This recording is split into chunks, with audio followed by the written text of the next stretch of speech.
RFLP-PCR. Ya, voy a buscarla.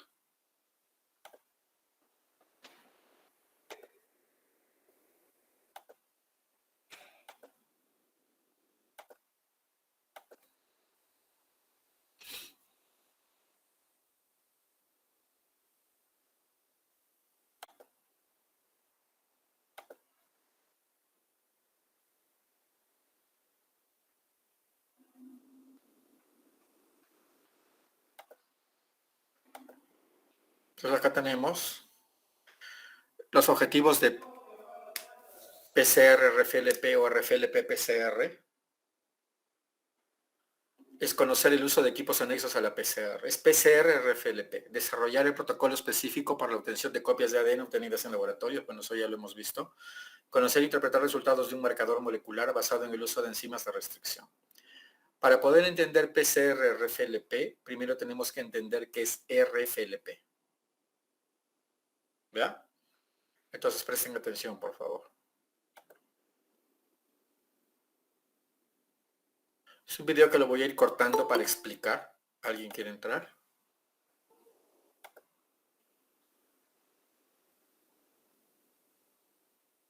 Listo.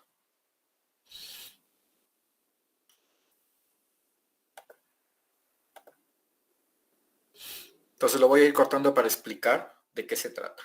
¿Ya? Que quede bastante claro que es una PCR, una RFLP en primer lugar.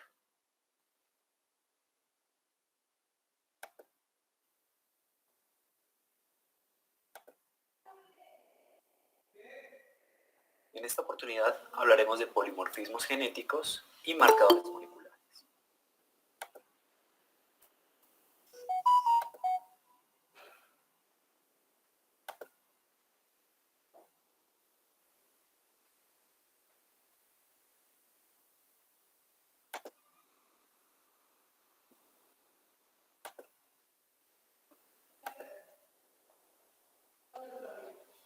En esta oportunidad hablaremos de polimorfismos genéticos y marcadores moleculares.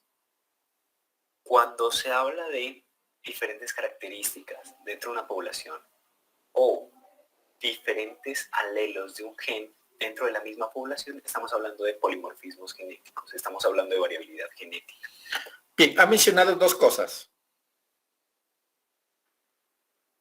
Bueno, una fundamentalmente, la palabra alelo. Alelo de un gen. ¿Qué es el alelo de un gen? Para que quede claro.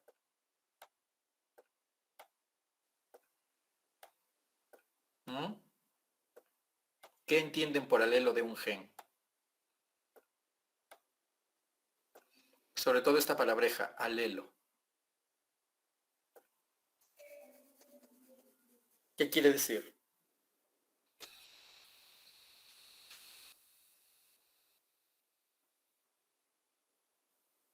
Nada. ¿Es el gen que heredamos de los padres o nosotros podemos heredar también? Ya. Por ahí va. Pero, por ejemplo, señorita, ¿usted qué color de cabello tiene? Castaño claro. Ya, castaño claro. Entonces, el color del cabello es un carácter que está determinado por uno o más genes. ¿No es cierto? Hagamos de cuenta que es un solo gen el que está involucrado, ¿ya? Entonces, el color de cabello es un carácter que, digamos, en este caso está determinado por un solo gen. Aunque es mentira, generalmente son varios genes los que están involucrados, pero para que quede claro. Entonces, para ese carácter, ¿usted cuántos genes ha heredado? Dos, ¿no es así? Uno que le entregó su papá, uno por parte de padre, para el color de cabello, y otro por parte de madre. ¿El color del cabello de sus padres cómo es? El de mi madre es negro y el de mi padre es castaño claro. Castaño claro. Y usted tiene color castaño claro, ¿no es así? Sí. Bien. Entonces, su mamá le debe haber heredado, no sabemos qué gen, porque no sabemos, el hecho es de que es muy probable que usted tenga este gen dos versiones diferentes. Que su papá le haya dado la versión castaño claro y su mamá le haya dado la versión negro. ¿Estamos hablando del mismo gen? Sí. Color de cabello. Sin embargo, son versiones diferentes. A esas versiones diferentes de un mismo gen se le conoce con el nombre de alelo. ¿Me dejo explicar? Por ejemplo, para el grupo sanguíneo, hay personas que son grupo O. Hay personas que son grupo A. Hay personas que son grupo B. Y hay personas que son grupo A, B. Pero por cada una de esas personas tiene dos genes que determinan, es decir, dos alelos. Uno que heredaron del padre y uno que heredaron de la madre. ¿No es cierto?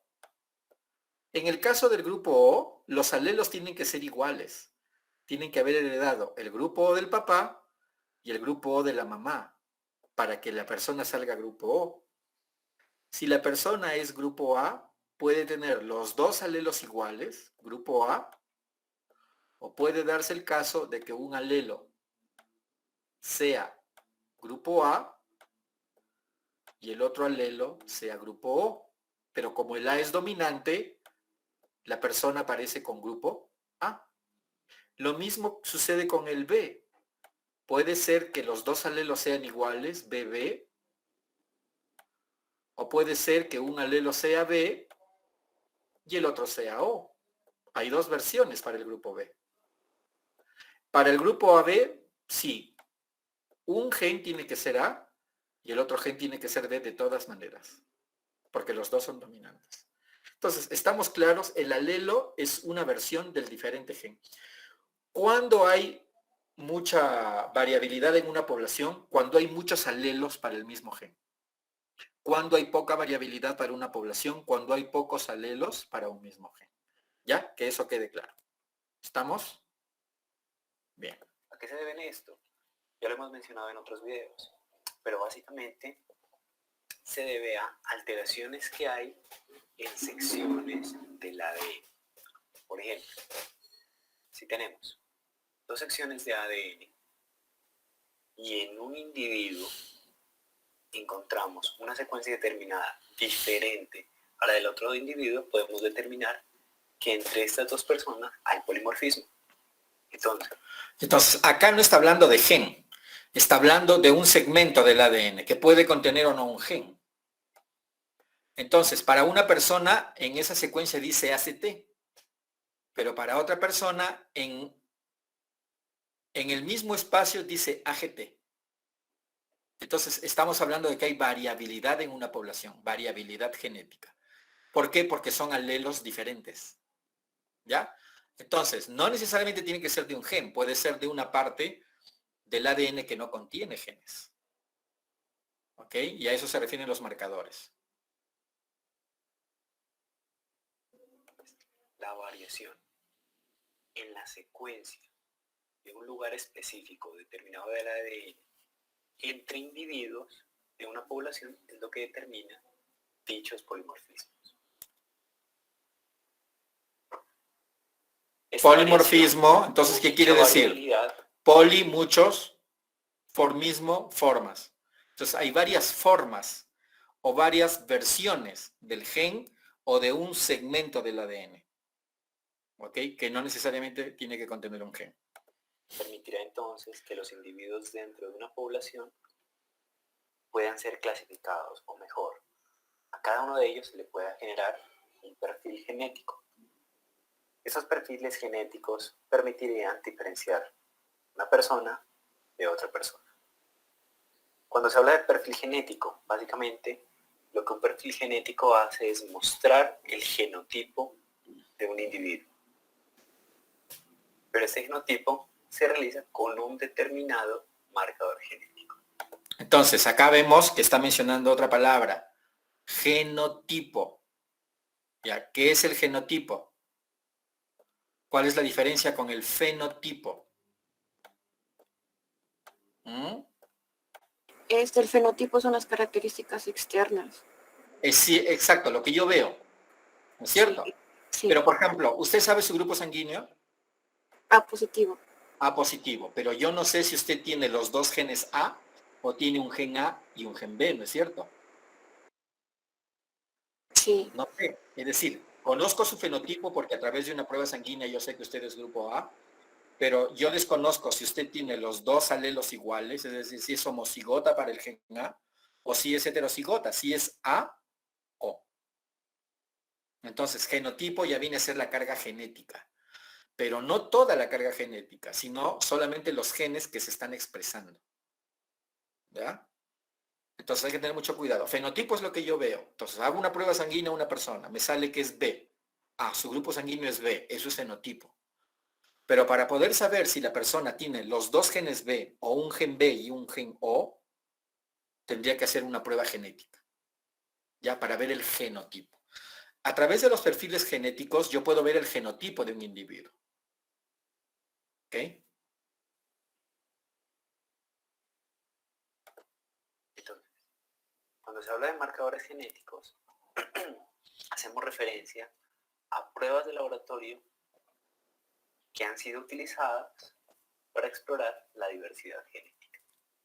En esta oportunidad exploraremos RFLP. A ver, ¿alguien está queriendo ingresar?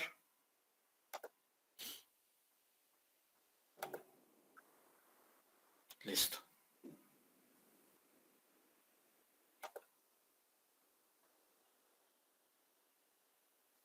Ah, no, perdón.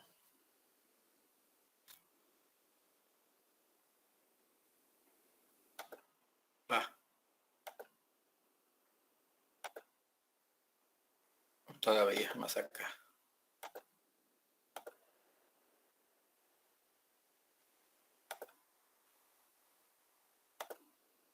Mostrar el genotipo de un individuo. Pero este genotipo se realiza con un determinado marcador genético.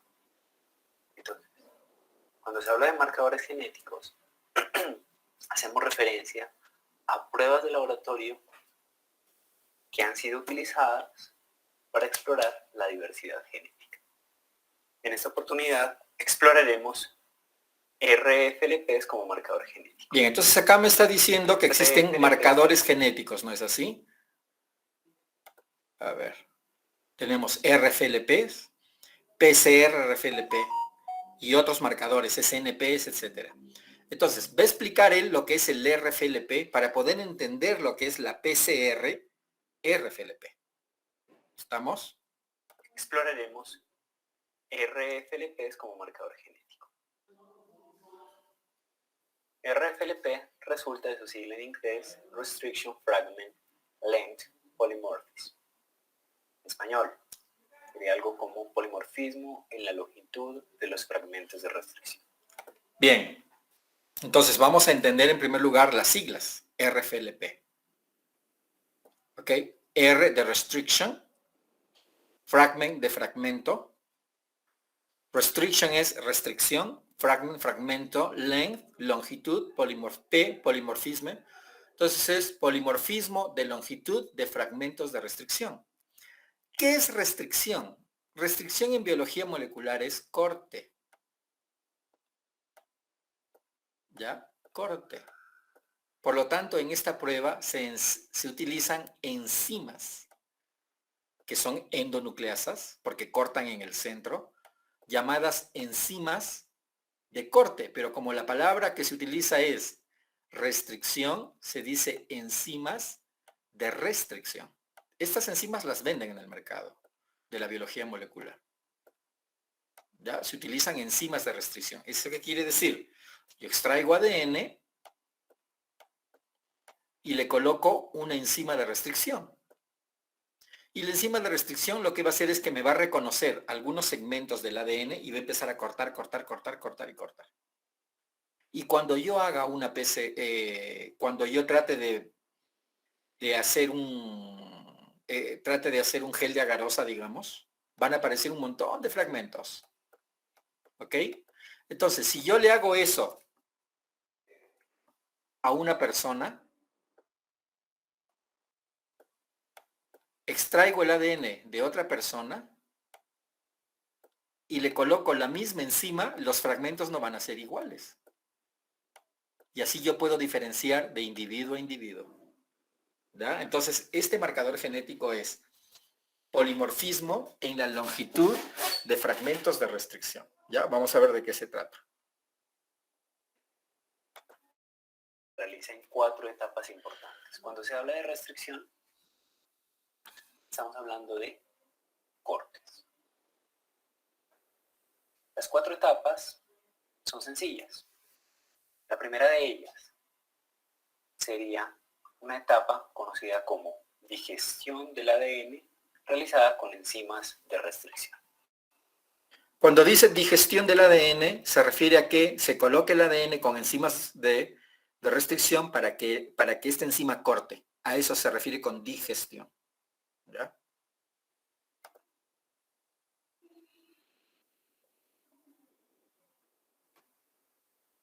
Consideremos que si logramos la totalidad del ADN y este ADN lo incubamos en conjunto con unas enzimas de restricción a las condiciones adecuadas, las enzimas de restricción son enzimas capaces de reconocer un punto exacto y cortarlo. De esta forma, las enzimas pueden reconocer uno o varios puntos. Estos puntos pueden estar cercanos o distantes, o incluso reconocer puntos supremamente cercanos entre sí. Una vez que las enzimas de restricción actúan, el ADN extraído finalmente va a ser fragmentado en secciones de diferente tamaño, secciones grandes, secciones pequeñas. Alrededor de 200.000 fragmentos pueden ser esperados de este proceso. Hasta este punto, lo que se ha realizado es que... Entonces, aquí está el origen del nombre. Restricción, corte, fragmento. El ADN se queda fragmentado, pueden verlo. Longitud, van a ser de diferente longitud, por eso se dice polimorfismo. Y un individuo a otro va a dar fragmentos diferentes. Cuanto más diferentes sean los fragmentos, significa va a haber mayor variabilidad. Cuanto mayor variabilidad tenga una población, los cortes van a ser hechos en lugares diferentes. ¿Ok? Entonces de ahí viene el nombre. Polimorfismo en la longitud de los fragmentos de restricción. ¿Ok? En el recipiente donde se contenía el ADN, lo que vamos a tener ahora son fragmentos de ADN. Ahora, queremos entender un poco cómo actúan dichas enzimas de restricción. Para ello tenemos que entender que las enzimas de restricción se denominan endonucleasas de restricción. Endo porque reconocen regiones internas. Nucleasas porque son enzimas capaces de romper o hidrolizar el ADN. Restricción siempre lo asociaremos con corte. Originalmente, estas enzimas se encontraban en bacterias. En las bacterias, su función era proteger el genoma, protegerlo de ADN extraño, como por ejemplo el ADN viral. Entonces, estas enzimas de restricción fueron descubiertas como mecanismo de defensa de las bacterias. Llegaba un virus, introducía su genoma y la bacteria tenía enzimas de restricción que lo cortaban. Entonces, ese genoma ya no podía infectar a la bacteria. ¿Ya? Entonces, de ahí se han obtenido estas enzimas de restricción. Y hay de diferentes tipos. ¿Ok? Ahora, cuando se habla de estas enzimas de restricción, se habla de enzimas que reconocen secciones específicas del genoma.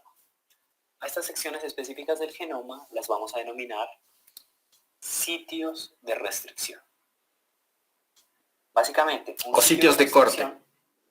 Es una sección de ADN constituida por secuencias palindrómicas. ¿Qué son secuencias palindrómicas? ¿Recuerdan la palabra palindrómica? ¿Qué quería decir? ¿Qué es un palíndromo? Que se lee igual de izquierda a derecha, derecha a izquierda. Exacto, Ana, ¿no? Ana.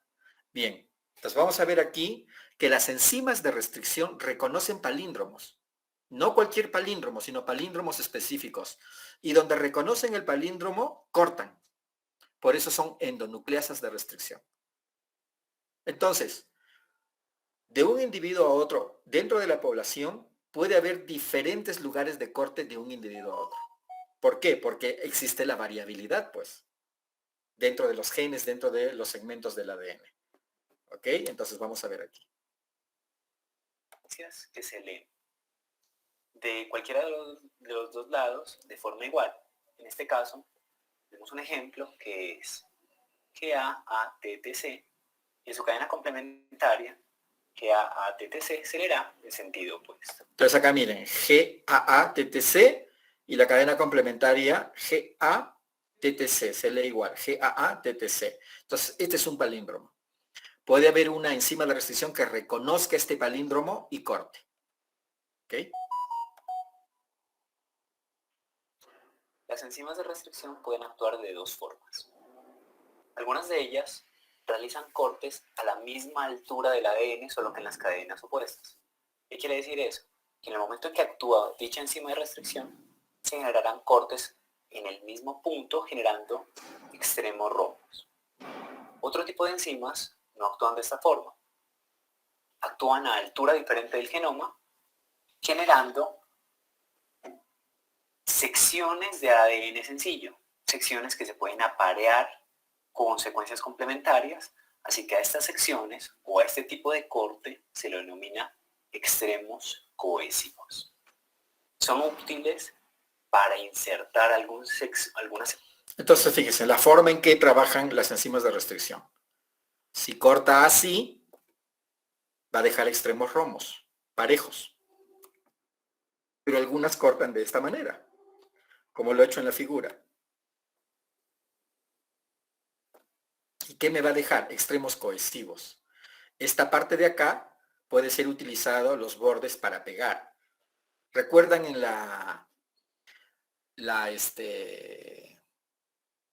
en el video de VIH, ¿no? La integrasa cortaba los extremos 3, ¿no es cierto?, del ADN viral y dejaba extremos cohesivos. ¿Para qué? Para que a la hora que lo iba a introducir en algún cromosoma nuclear, entonces pueda pegarse.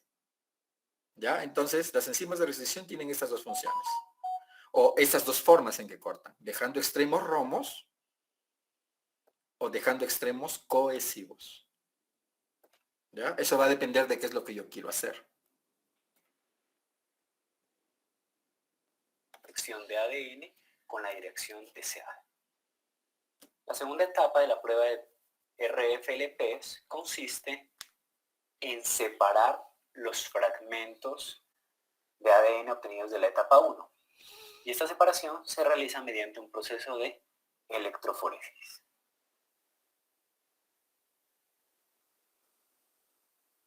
La electroforesis es un proceso de separación física en donde se aprovecha la longitud y la carga del ADN, permitiendo que el ADN migre desde un ánodo hacia un cátodo. Eso de la electroforesis ya saben, ¿no es cierto? El fundamento, ya lo hemos visto. ¿Ok? Lo importante es que ahora, como el ADN primero ha sido pasado por una enzima de restricción, no va a aparecer una sola franja. Van a aparecer multitud de franjas. ¿Ok? Multitud. Todas las que tengan el mismo tamaño se van a colocar en el mismo sitio. Y ahí se va a ver el polimorfismo.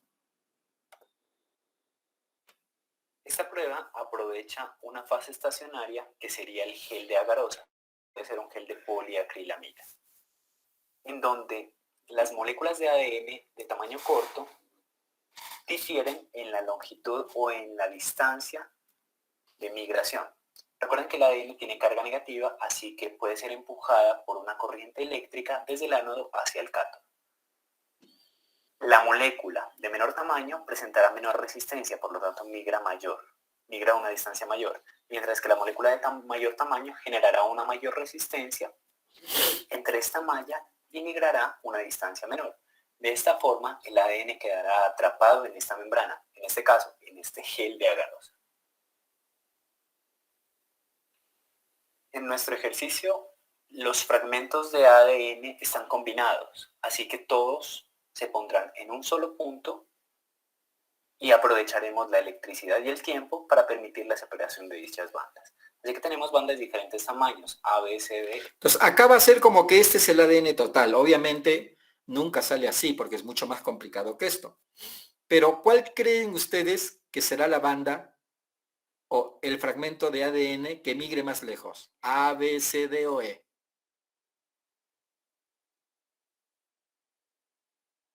¿Cuál creen?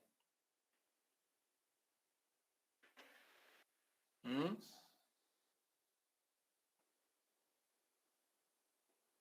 ¿Nada? El E, pues es el más pequeño. Ese va a aparecer por acá. ¿Le sigue cuál? El B aparecerá por acá. ¿Cuál sigue?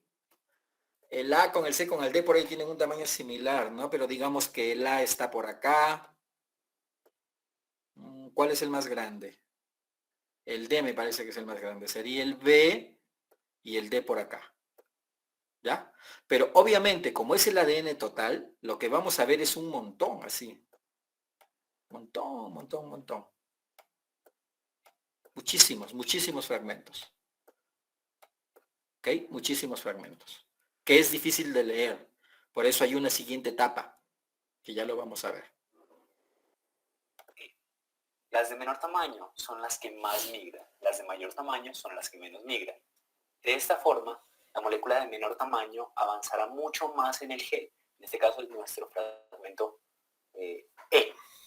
Luego avanzará el de menor tamaño, el que le siga. Los fragmentos pequeños entonces migrarán al fondo, en este caso serían E y B, mientras que los fragmentos de mayor tamaño, C, A, migrarán menos. El de mayor tamaño, en nuestro caso es el fragmento D, migra muy poco. De esta forma podemos utilizar la electroforesis para separar ADN de diferentes tamaños, utilizando un campo eléctrico como fuente de poder. Recuerden que los fragmentos de ADN de mayor tamaño quedan en la parte superior, mientras que los fragmentos de menor tamaño en la parte inferior. Y de esta forma diferentes muestras nos generarán diferentes perfiles.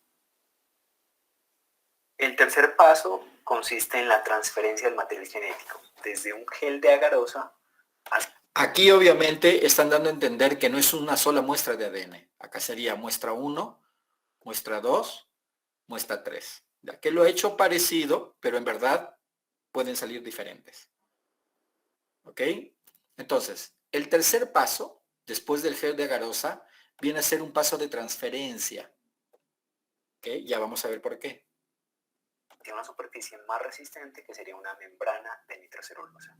¿Cómo se lleva a cabo este paso? Es un montaje bastante complicado en donde se utiliza un gel de agarosa, la membrana de nitrocelulosa a la cual queremos pasar el material genético, papel absorbente y un peso. Por lo general, el peso casi siempre corresponde a libras. Así que lo que hacemos es introducir el gel de agarosa en una solución o en un buffer. Sobre este gel de agarosa se posiciona la membrana de nitrocelulosa y sobre la membrana de nitrocelulosa se pone un papel absorbente que permitirá la captación del exceso de sustancia o de exceso de solución. Sobre todo esto se pone el peso que permitirá que todo quede lo suficientemente unido para que el ADN que esté en el gel pase a la membrana de nitrocelulosa. Entonces, como ustedes pueden ver, esta etapa es engorrosa.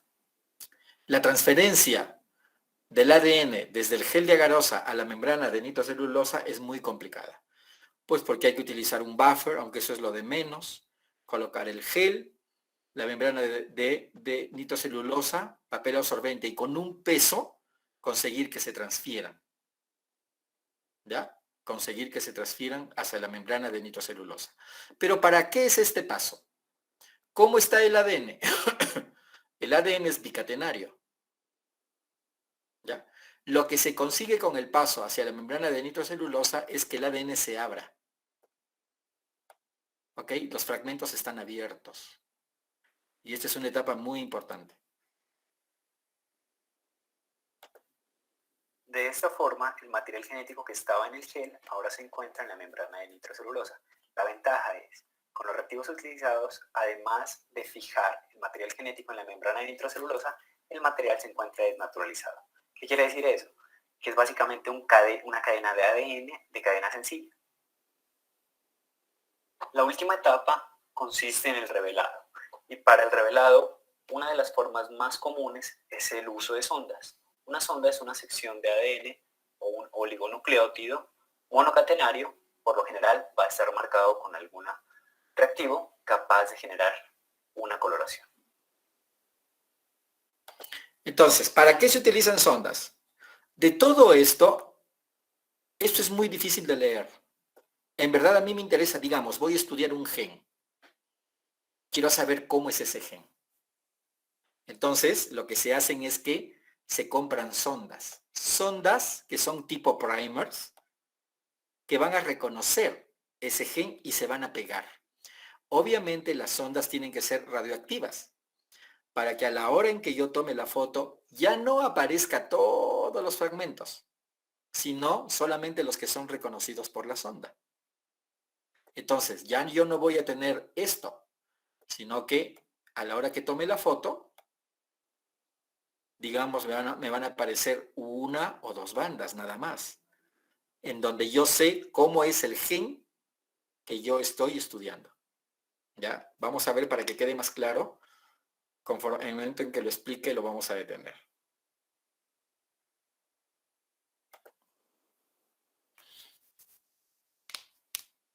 ¿Cómo se obtienen estas ondas? Por lo general se parte de un fragmento de ADN purificado y este fragmento de ADN purificado se somete a un proceso de PCR. Entonces, se aumenta la temperatura y el ADN se desnaturaliza generando las dos cadenas monocatenarias o las dos cadenas sencillas.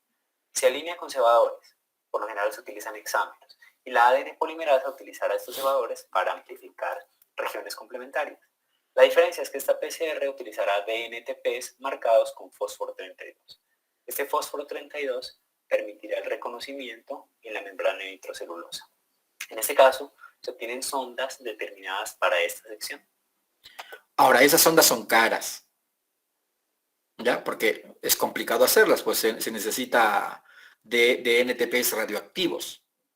Se hace una PCR que me va a generar segmentos, esos segmentos de ahí son cosechados, entre comillas, pero son segmentos de regiones específicas. Por lo tanto, esas ondas me van a permitir, dentro de toda esta maraña de fragmentos, reconocer solo los que yo quiero. ¿Ok? Y que probablemente tenga que ver con un gen de interés o con una región del genoma que yo quiero estudiar. Si la muestra o el perfil de bandas obtenido en la membrana de nitrocelulosa se combina o se incuba con estas sondas marcadas con fósforo 32, bajo las condiciones adecuadas se puede generar la complementariedad correspondiente entre la sonda y el segmento de ADN. Y una vez que se genera esta complementariedad, se puede hacer el revelado de este fósforo 32. Y el fósforo 32 generará, donde hubo variamiento entre base y región complementaria, generará un perfil de bandas específicos que perfectamente se puede visualizar. En este caso mostramos dos regiones que pueden determinar bandas polimórficas. ¿De dónde surgen o cuáles son las causas para generar estos polimorfismos? Básicamente, la variabilidad genética en este caso se espera que sea en los sitios de corte. Nuestro sitio de restricción era GAATTC. Pero ¿qué pasa si por alguna razón este sitio de restricción se modifica? Por una delesión, por una inserción. Si el sitio de restricción está intacto, la enzima de restricción actúa. Pero si el sitio de restricción se modifica, la enzima no es capaz de reconocer esta sección. Por ejemplo, acá miren, este palíndromo es reconocido por la enzima de restricción y corta. Pero ¿qué sucede si en la población ya hubo variabilidad, hubo mutación? Entonces ya no va a ser GAATTC, sino va a ser GACTTC, digamos. Entonces, la región de corte ya no va a poder ser reconocida por esa enzima de restricción. Por lo tanto, ya no va a poder cortar. ¿Se dan cuenta? Entonces, acá tenemos tres individuos. Individuo 1, individuo 2 e individuo 3. ¿Cuántos fragmentos me da el individuo 1 y el individuo 2? Me da 3 fragmentos. Mientras que el individuo 3 me da un solo fragmento. ¿Eso qué significa? Que muy probablemente el individuo 3, en esa misma región del genoma, ya haya habido una variación. Que se haya perdido un lugar de corte. ¿Se dan cuenta? Entonces ya yo estoy viendo variabilidad dentro de una población para una misma región del genoma. Ya es más fácil interpretar, porque las sondas ya me permiten individualizar regiones pequeñas. Ya no todos los fragmentos que salieron después de la digestión del ADN. Entonces, para eso es la transferencia, para conseguir que el ADN se abra, para que luego, una vez que se le coloquen las sondas que me van a reconocer solamente los genes o segmentos del ADN que yo quiero, cuando tome la foto solamente aparezcan los fragmentos de interés. Entonces, yo acá puedo decir que hay polimorfismo, ¿no? Son bandas polimórficas para el mismo espacio. ¿Ok? Bien, vamos a ver si lo sigue explicando, que quede más claro. Que ya no es un sitio de restricción. Por lo tanto, si no es un sitio de restricción, la endonucleasa de restricción no puede cortar. Entonces, el polimorfismo en esta técnica depende de la aparición o desaparición de sitios de restricción. Entre las ventajas de esta técnica como marcador molecular es que se considera un marcador codominante. ¿Qué quiere decir marcador codominante? Que con esta herramienta nosotros podemos diferenciar un individuo homocigótico de un individuo heterocigótico. Además, si las condiciones son... ¿Qué quiere decir diferenciar un individuo homocigótico de un heterocigótico? Diferenciar si un individuo tiene sus dos alelos iguales, es decir, si es que es homocigótico, o si sus dos alelos son diferentes, es decir, si es heterocigótico. ¿Ok? Por eso es que reconoce el genotipo. ¿Ok? Supremamente establecidas o estandarizadas, es una técnica muy reproducible. Entre las principales desventajas está el tiempo, que se requiere mucha cantidad de ADN para realizar esta prueba, y además que algunas de estas sondas son costosas. Para ejemplificar un poco acerca de la codominancia, utilicemos una fracción de ADN en donde vamos a representar un alelo normal y un alelo anormal asociado con enfermedad. En este fragmento mostramos 3 sitios de restricción para la enzima MST1. Estos 3 sitios de restricción representan el alelo normal, mientras que en el alelo anormal vamos a mencionar apenas 2 sitios de restricción. ¿Qué quiere decir eso? Que una pérdida de un tercer sitio de restricción. Bien, entonces, ¿a qué se refiere MST1? MST1 es el nombre de una enzima de restricción. Ya, generalmente les ponen nombres así, que tienen que ver con el nombre científico de la bacteria de donde fue cosechada. Entonces, va a trabajar con 2 alelos que tienen que ver con una enfermedad. El alelo normal presenta 3 sitios de corte. ¿Ya? 3 sitios de corte, es decir, aquí hay 3 palíndromos. El alelo mutado ha perdido este sitio de corte. Lo ha perdido. Ha habido una mutación. Y solamente tiene 2 sitios de corte. Ese alelo está asociado a enfermedad. Es decir, que la persona que tiene este alelo puede ser portadora de una enfermedad o puede tener la enfermedad, dependiendo que si se necesita que sea homocigota o heterocigota para que se manifieste la enfermedad. Entonces, ¿cómo van a reconocer si es que es homocigota o heterocigota? A través de la enzima de restricción. ¿Ok? Vamos a ver cómo lo hace. A este alelo normal lo podemos asociar con enfermedad. ¿Por qué razones se pueden generar estas pérdidas de sitios de restricción? Pues básicamente pueden ser por polimorfismos de nucleótidos simples, por inserciones o deleciones o por sustituciones. Esas son ya las formas en que se pierden, ¿no? Una pérdida de sitio de restricción, por lo tanto la prueba es sensible a estos Son sitios mutaciones. Si se realiza el gel de electroforesis, lo que obtendremos de esta prueba o de esta etapa es un perfil de bandas supremamente elevado. Un perfil de bandas que no permite diferenciar un individuo de otro. Pero recuerden que 2 de las etapas claves son la transferencia a la membrana de nitrocelulosa y la hibridación con sonda. Y es la sonda la que determina los polimorfismos.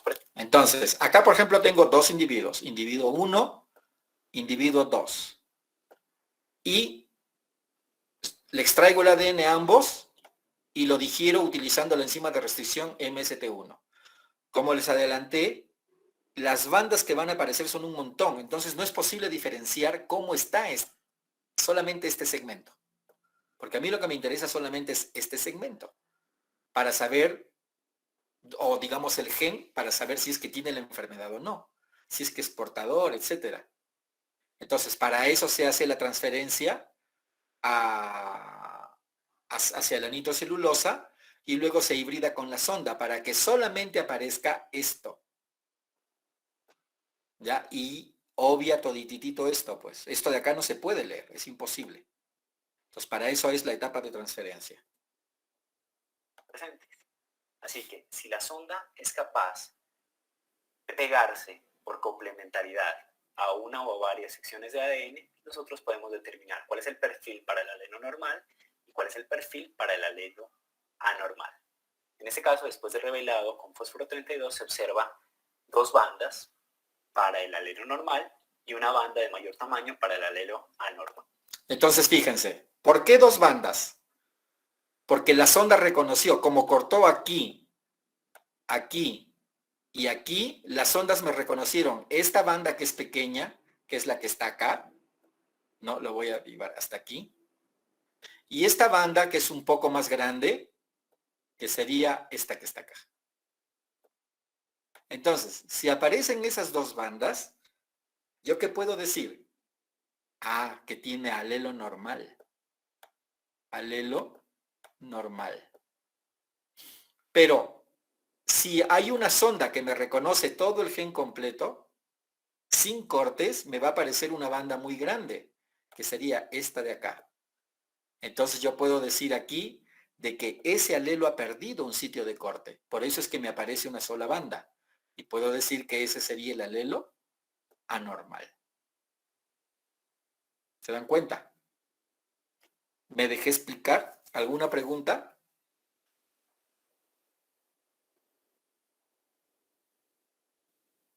Chicos.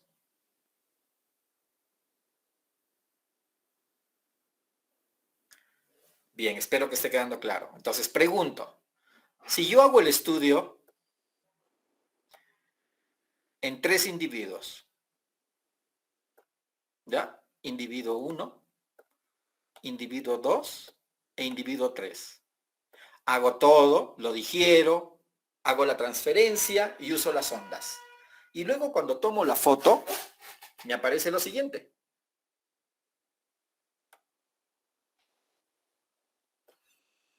Voy a hacer raya nada más, ¿ya?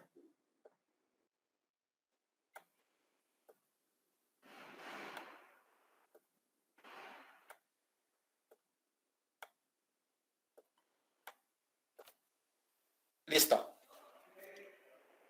¿Qué puedo decir del individuo 1? A ver, ¿quién desea participar? ¿Qué puedo decir del individuo 1? ¿Sus alelos son iguales o diferentes?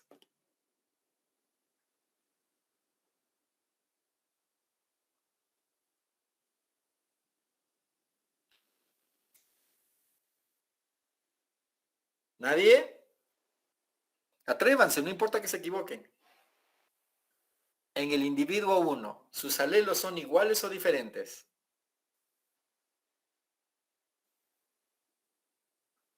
A ver. ¿Alguien desea hablar?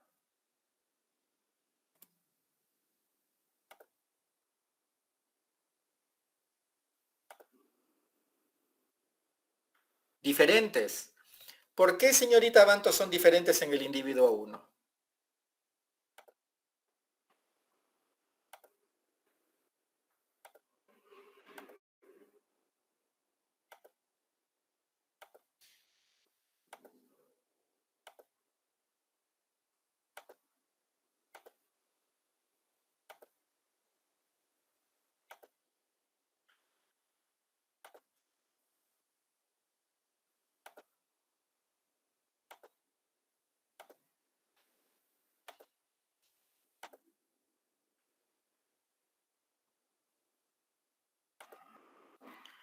Entonces, ¿cuál fue la gráfica? Ya no voy a procurar salir de ahí. Dije 3 individuos, ¿no es así? Individuo 1, individuo 2, individuo 3. El individuo 1 me salió acá. El individuo 2 me salió así. Y el individuo 3 me salió así. Usted me dice que los alelos del individuo 1 son diferentes. Es decir, lo que usted me está diciendo es que el individuo es heterocigoto. ¿No es así? Pues no, es homocigoto. ¿Por qué? Él tiene 2 genes. Y para que me salga una sola banda, ¿cómo ha sido el corte? En un gen. Obviamente solamente tiene que haber tenido 2 lugares de restricción. Se tiene que haber perdido el tercero. Y el alelo, igual pues. ¿Para qué? Para que las 2 bandas salgan del mismo tamaño. Al salir las 2 bandas del mismo tamaño, se van a colocar juntas. Y a mí me va a aparecer una sola banda. Entonces, ¿yo qué puedo decir de este individuo? ¿Que sus 2 genes tienen la enfermedad? ¿Sí o no? Sí. Entonces, yo puedo decir que es homocigoto para el alelo anormal. Por lo tanto, lo más probable es que esta persona tenga la enfermedad. ¿Qué sucede con el individuo 2? El individuo 2 me aparece esta banda, pero también me aparecen estas 2. ¿Qué quiere decir el individuo 2? Que uno de sus genes tiene solamente los 2 sitios de restricción. Por lo tanto, me sale esta banda. Pero el otro gen, el alelo, tiene los 3 sitios de restricción. Por eso es que me figuran estas 2 bandas. Por lo tanto, la persona 2 tiene un alelo anormal y un alelo normal. ¿Qué puedo decir de esta persona para este gen? Que es heterocigoto. ¿Por qué? Porque lleva un alelo normal y un alelo anormal. Por lo tanto, tal vez sea un portador de la enfermedad. ¿Y qué sucede con la persona 3? La persona 3, ¿cómo serían sus alelos? Obviamente los 2 alelos van a tener 2 o 3 lugares de corte. ¿Qué opinan? Tiene que tener 3 lugares de corte, pues, para que aparezcan las 2 bandas. Estas 2 bandas, juntas, pequeñas, van a ser esta de acá. Se van a colocar en el mismo lugar porque tienen el mismo tamaño. Y estas 2 bandas, que son un poco más grandes, juntas, se van a colocar acá. Pero me está diciendo que el tipo es, o que esta persona es homocigota para el alelo normal. No tiene la enfermedad y no es portador. ¿Me dejé explicar?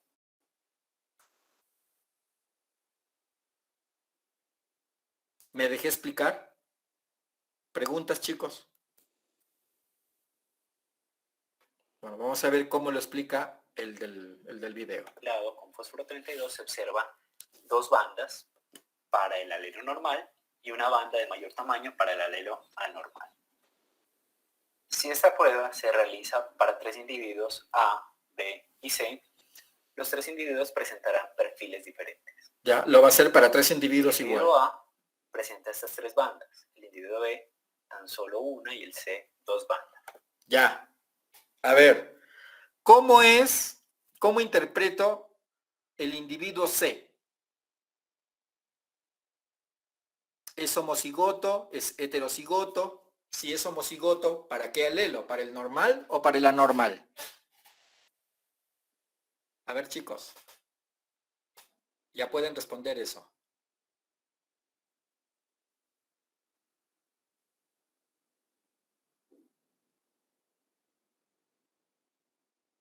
¿Nada? Si tiene 2 bandas,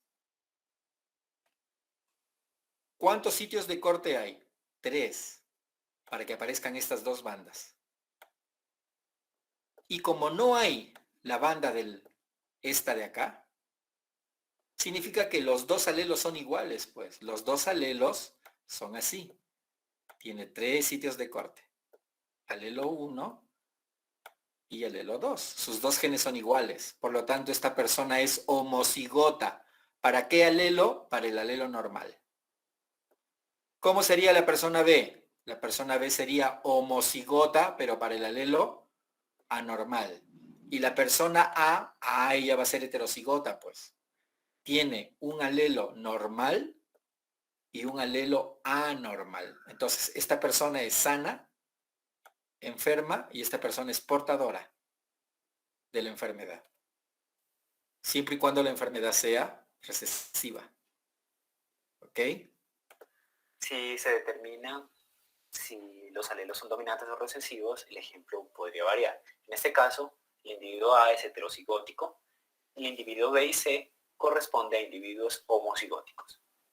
Pero como el alelo anormal está asociado con la enfermedad, podemos decir que el individuo B es el individuo que padece de la enfermedad.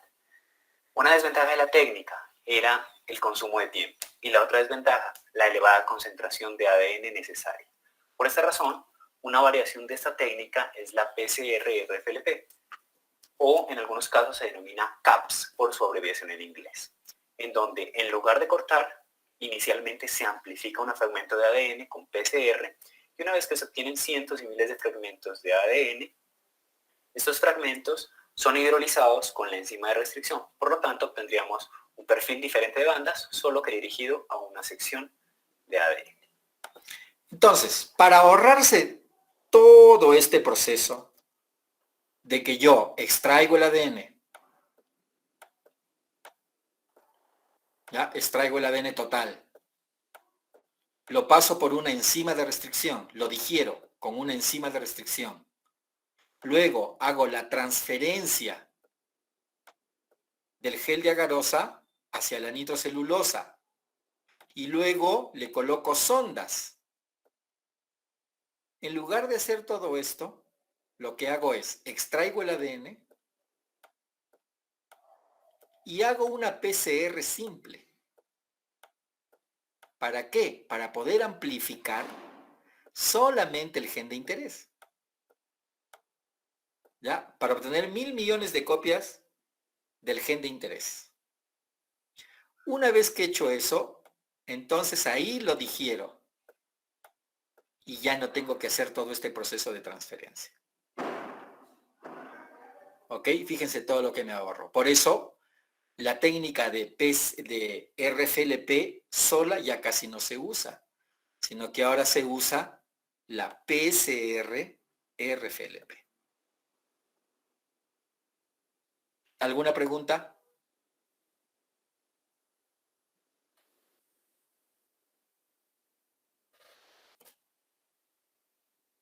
¿Preguntas?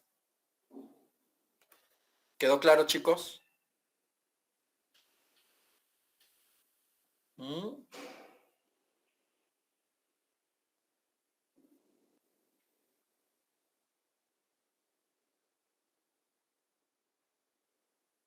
¿Quedó claro, chicos? Espero que sí. Revisen bien el video. ¿Ya? Entonces ahora voy a pasarles un video en donde ya se ve para qué sirve la PCR-RFLP. ¿Ok? Presten atención.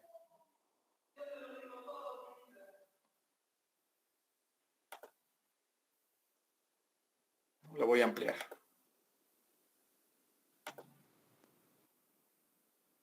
Entonces acá vamos a ver un ejemplo de cómo se utiliza PCR y RFLP en la criminalística. ¿Ya? ¿Cómo se puede utilizar, por ejemplo, para identificar a un asesino? ¿Ok? Utilizando esta técnica de RFLP. Las famosas pruebas de ADN para reconocer a un asesino.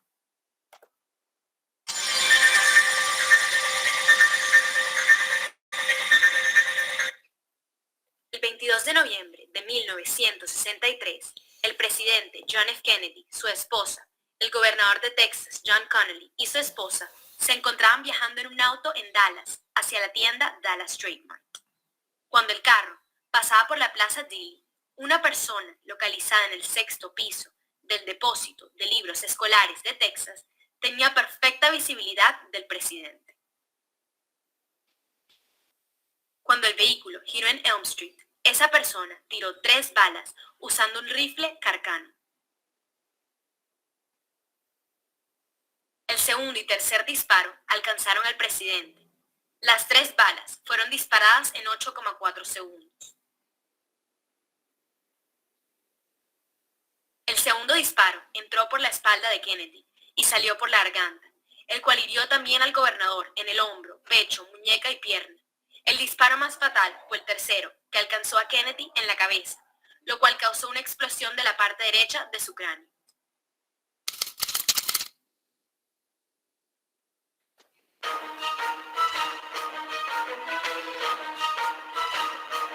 Bien, los sospechosos son 3, 2 mujeres y un hombre. Entonces, ¿para qué viene acá la prueba de ADN? Sucede que el sospechoso, cuando abandona el lugar en donde había hecho los disparos, se cae y deja sangre. ¿Se dan cuenta? Deja sangre. Entonces aquí viene la prueba de ADN. Entonces, estos son los sospechosos.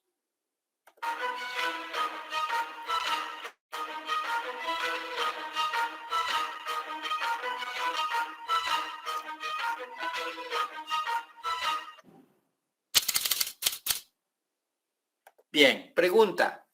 Tengo 2 mujeres, un hombre. ¿Qué análisis de ADN harían primero?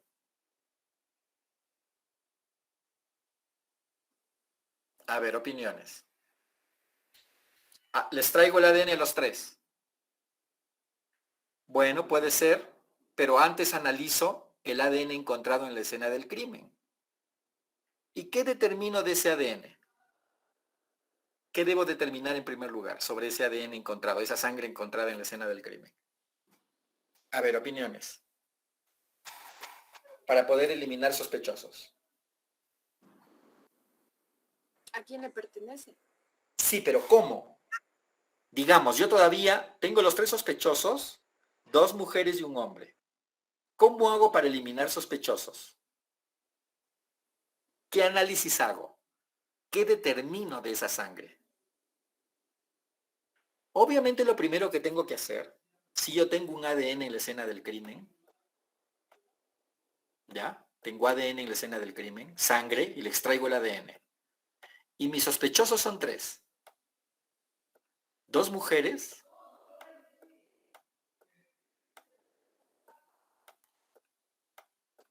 y un hombre.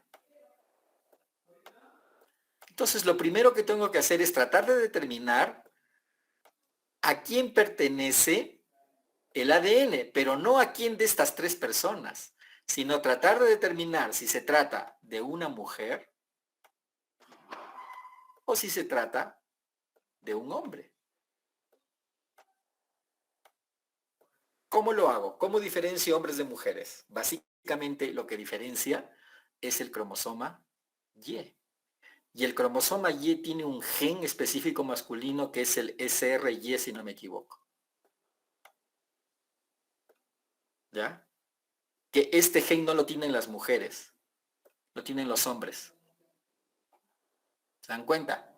Entonces lo primero que hago es una PCR para amplificar este gen, pues. Digamos que hago el ADN, extraigo el ADN, tengo la sangre, extraigo el ADN y me consigo primers para este gen.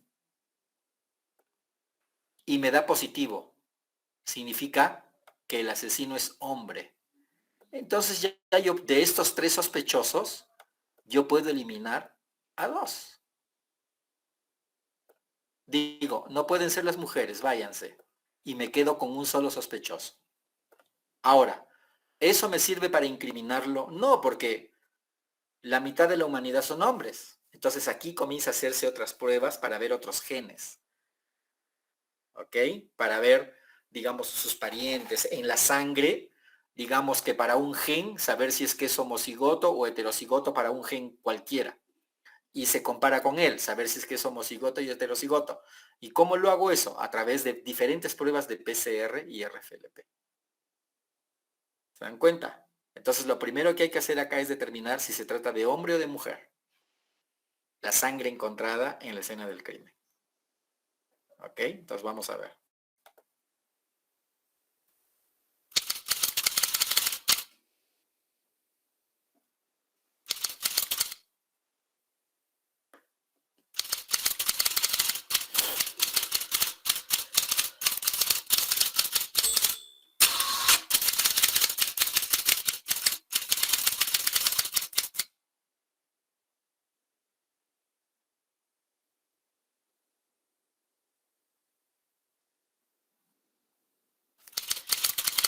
Bien, aquí hay una etapa en la que voy a explicar lo que es la PCR. Les va a servir para recordar lo que es la PCR, ¿ya?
Al comenzar la PCR tenemos un gen de interés, el cual también se denomina ADN blanco. El proceso consiste en 3 etapas. La primera es la desnaturalización, en la cual la temperatura se eleva a 95 grados para romper los enlaces de hidrógeno que unen las hebras de ADN.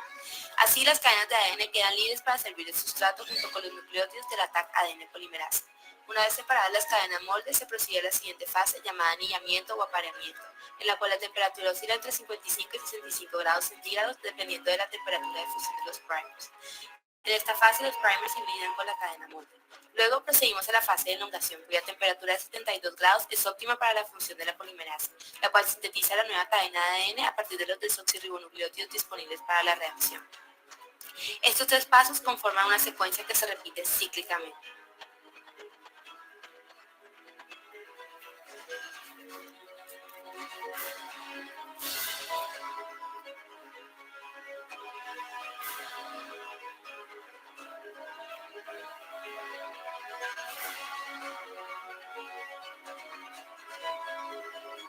En cada ciclo se replica el ADN de interés.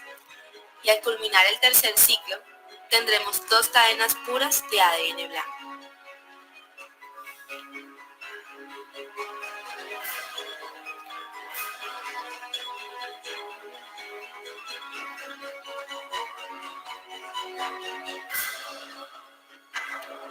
A partir de este momento, la cantidad de ADN blanco sintetizado va a crecer exponencialmente.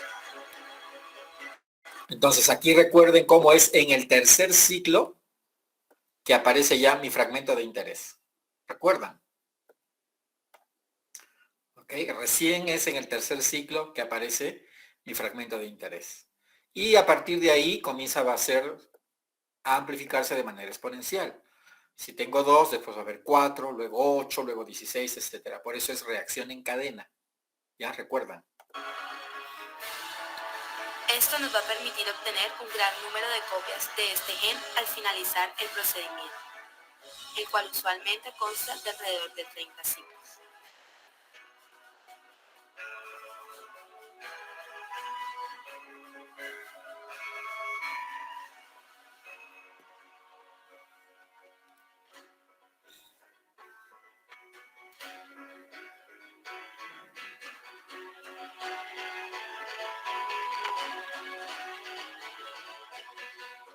Entonces, fíjense, al final de los 30 ciclos o más, y después de aproximadamente 4 horas, la PCR me da más de 1.000 millones de copias de interés.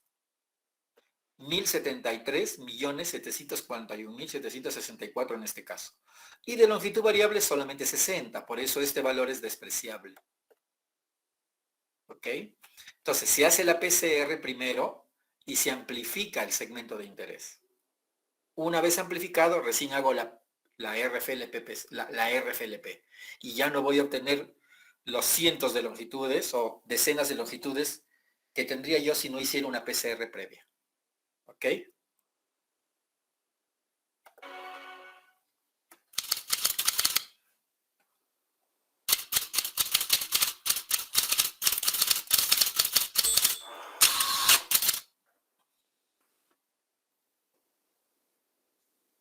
Bueno, aquí está explicando lo que son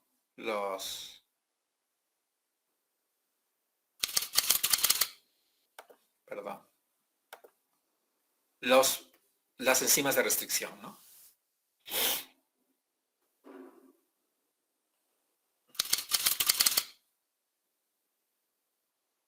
El procedimiento RFLP se basa en el reconocimiento por parte de endonucleasas de restricción de secuencias de nucleótidos altamente específicas denominadas sitios de restricción, las cuales tienen una disposición única en el ADN de cada individuo que casi nunca se repite, por lo cual se define la población como polimorfa en relación a estos patrones. Por ejemplo, aquí el individuo A tiene los 3 puntos de restricción para un gen, mientras que el individuo B tiene solamente 2 y ha perdido. ¿Dónde se ha dado la mutación? Acá en el primer nucleótido. Ya no es GAA-TTC, es AAA-TTC. Esto hace que la enzima de restricción no lo pueda reconocer. Por lo tanto, no corta. Solamente va a haber corte acá y va a haber corte acá. Y como son los 2 cromosomas, estamos hablando de individuos homocigotos. ¿Ya? Este es homocigoto para los 3 sitios de restricción y este es homocigoto solamente para 2 sitios de restricción. ¿Ok? Independientemente de qué gen se trate y que esté asociado o no a enfermedad. Estas singularidades se definen como polimorfismos de longitud por enzima de restricción y pueden ser resultado de alteraciones genéticas. Se emplean enzimas de restricción particulares para cortar muestras de ADN y obtener fracciones de este con distintas longitudes, las cuales posteriormente serán aisladas entre sí por electroforesis en gel, brindando una lectura de bandas distintivas para el ADN específico a analizar, funcionando como huellas dactilares de ADN que se aplicarán para investigaciones criminales en medicina forense, que sirven a su vez como marcadores en grupos poblacionales predispuestos a ciertas enfermedades. En el individuo A salieron los 2 fragmentos porque era homocigoto para los 3 cortes de restricción. Por eso aparecen los 2 fragmentos.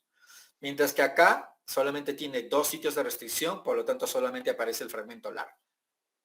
¿Ya? Eso ya tienen que entenderlo perfectamente.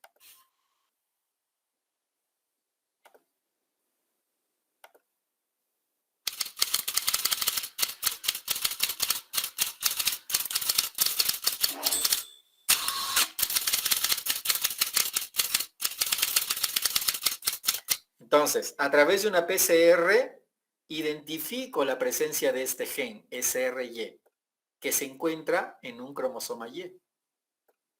Y eso solamente lo tienen los hombres. ¿Verdad? Solamente lo tienen los hombres. Por eso es que, empezando nada más, se dan cuenta de que el autor del crimen era de género masculino. Entonces, las 2 sospechosas eran inocentes. Obviamente, no es suficiente para condenar al tipo, porque les repito, hombres, pues la mitad de la humanidad son hombres. Entonces, habría que hacer otras pruebas, como por ejemplo, ver si el tipo tiene, si es comienzan a analizarse genes diferentes, para ver si él es portador de alguna enfermedad y ver si la sangre encontrada tiene la misma característica. Se puede ver su ADN mitocondrial, por ejemplo. ¿Ya? Y ver en su madre, ver si la mamá de él también es madre de la sangre encontrada en la escena del crimen. Es decir, se pueden hacer un montón de de búsquedas para tratar de empatar la sangre encontrada en la escena del crimen con el sospechoso. Y todo tiene que dar positivo, es decir, no basta con una prueba. Son varias las que se hacen. ¿Qué pasó? Ah, acá está.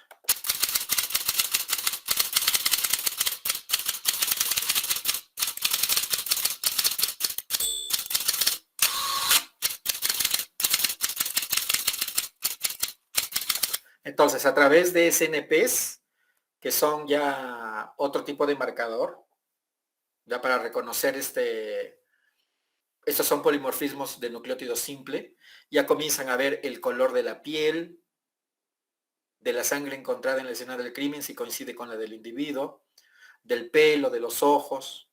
En el caso de la RFLP, permite identificar sitios de restricción, los cuales son cortados por enzimas de restricción. Entonces ya saben cómo, se comienzan a identificar genes que deben estar presentes en el individuo y también presentes en la sangre de la escena del crimen. Entonces, si todo da positivo, ya pues, se puede llegar a concluir mediante la prueba de ADN que el sospechoso es el asesino. ¿Ok?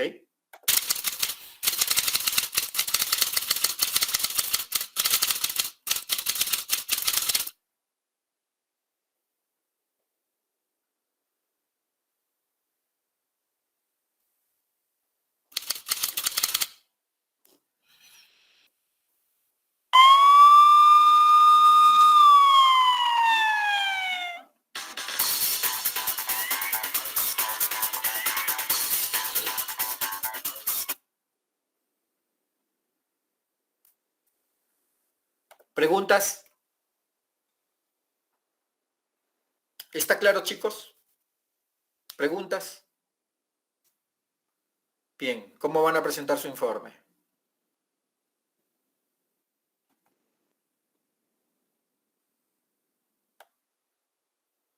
PCR RFLP.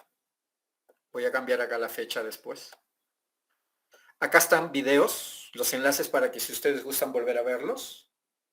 En el desarrollo tienen que responder esas preguntas. ¿Qué son enzimas de restricción y cómo realizan los cortes? Buscan en la referencia, buscan, ¿no? En libros, en páginas. ¿Qué criterio se siguió para elegir las enzimas de restricción para la investigación de identificación de especies de caza? Ah, para eso tenemos que ver el paper, que ahorita lo vamos a ver.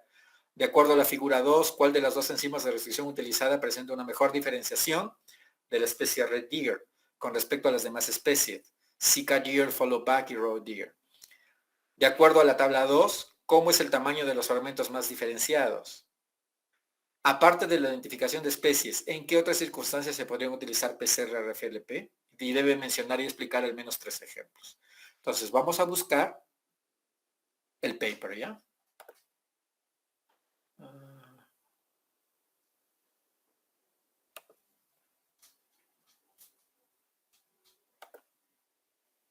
Y aquí lo tenemos.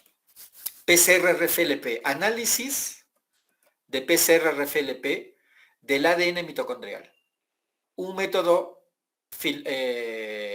reliable, importante, confiable para la identificación de especies. Fíjese, entonces acá tenemos un ejemplo para reconocer una especie. ¿Mediante qué gen? Vamos a ver acá en el abstract que dice. Un método para la identificación de game species. ¿Qué quiere decir game species?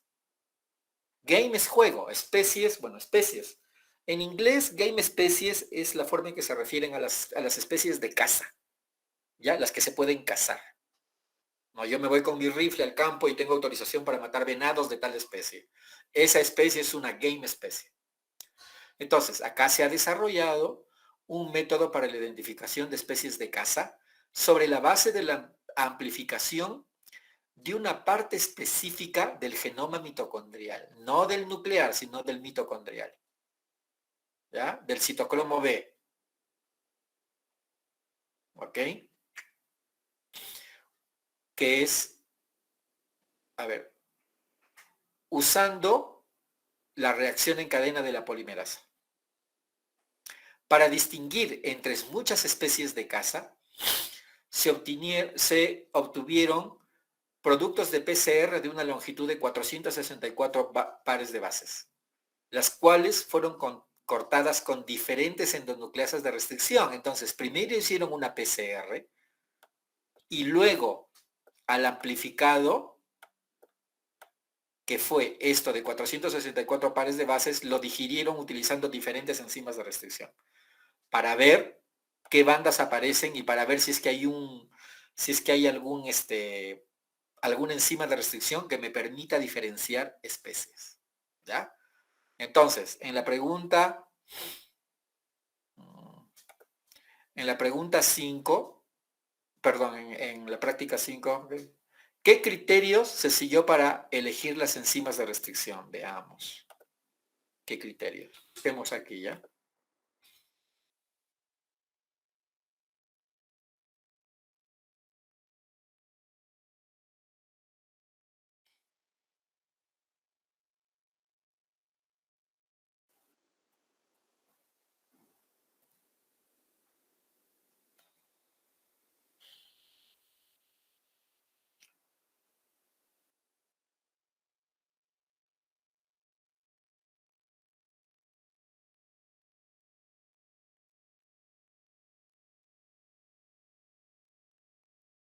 Acá está.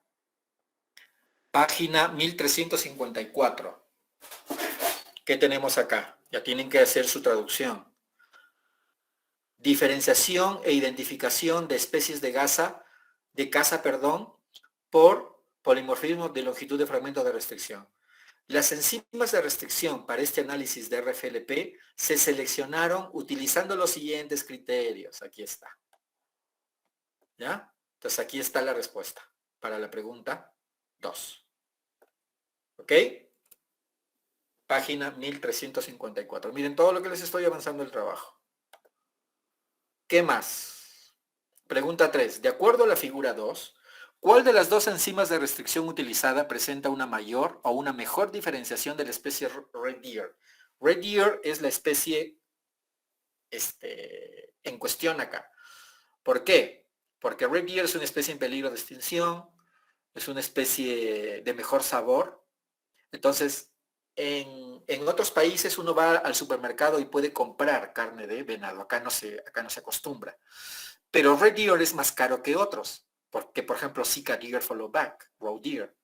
Entonces, tú compras y dices, ¿cuánto está el kilo de venado rojo? Te dicen $300. Y de Roe Deer, te dicen $150. Pero luego te quieren dar gato por liebre.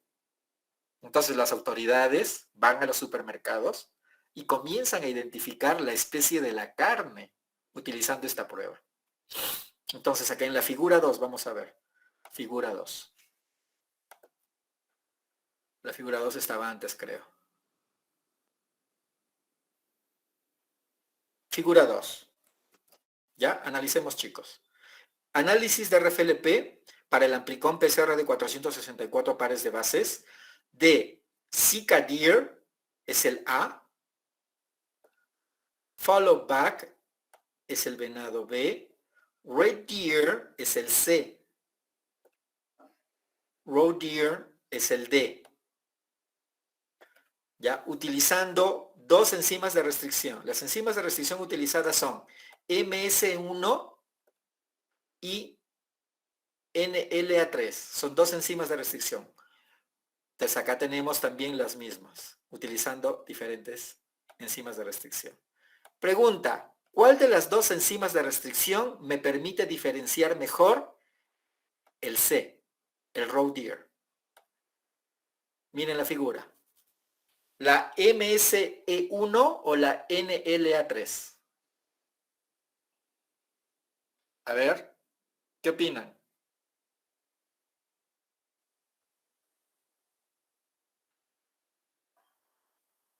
¿Nada?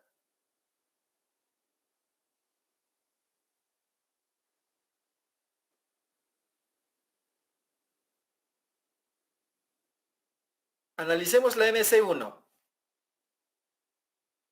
Esta banda proporcionada por la MS1 de ese amplicón, una sola banda, me permitirá diferenciarlo claramente. permitirá diferenciar roe deer de Sika deer? ¿Sí o no? Difícil, ¿no? Puede llevar a confusión, porque están casi a la misma altura. En cambio, el NLA3 para el red deer me da dos bandas bien claras. Y en los otros una sola banda y en el otro varias bandas. Entonces, ¿cuál es la mejor enzima de restricción para poder diferenciar red deer?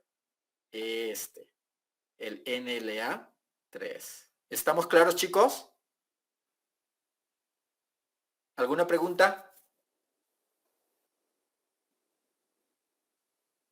Bueno, pregunta 3. Pregunta 4. De acuerdo a la tabla 2, ¿cómo es el tamaño de los fragmentos más diferenciados de red deer y con qué enzima de restricción se consiguió? Tabla 2, ¿no? Esta es, creo.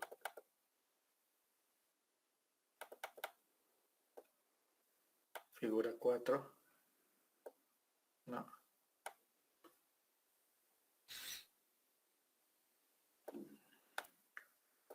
Acá está.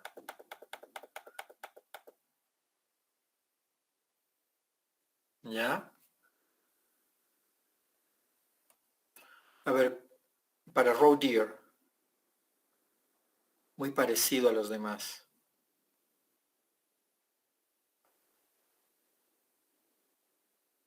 Pero acá hay fragmentos cortos, miren.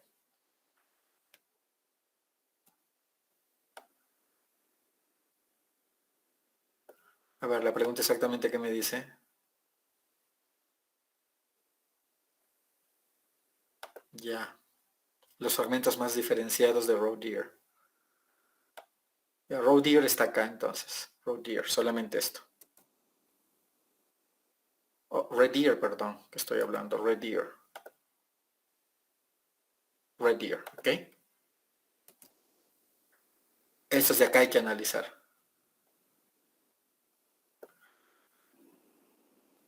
Parecido, parecido, parecido, parecido.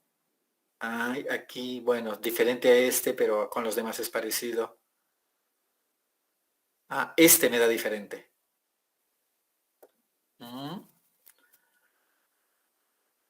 Este me da diferente. Estos dos me dan bien diferentes al resto. Por eso es que después fueron analizados estas dos enzimas de restricción, pues. ¿Ya? Fíjense entonces, ahí está la respuesta. ¿Qué más? Aparte de la identificación, eso ya lo buscan ustedes. ¿Ya? Yo voy a subir esto más tarde al CIA. ¿Alguna pregunta, chicos? ¿Preguntas?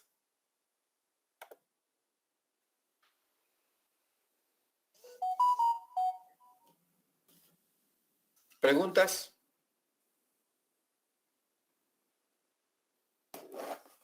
Bueno, ya los que han estado en el trono o haciendo cualquier otra cosa, ya verán el video. ¿Ok? Cuídense. Chao. Nos vemos, profesor. Gracias. Nos vemos. Cuídense. Hasta luego, profesor. Bye Hasta luego, bye. profesor.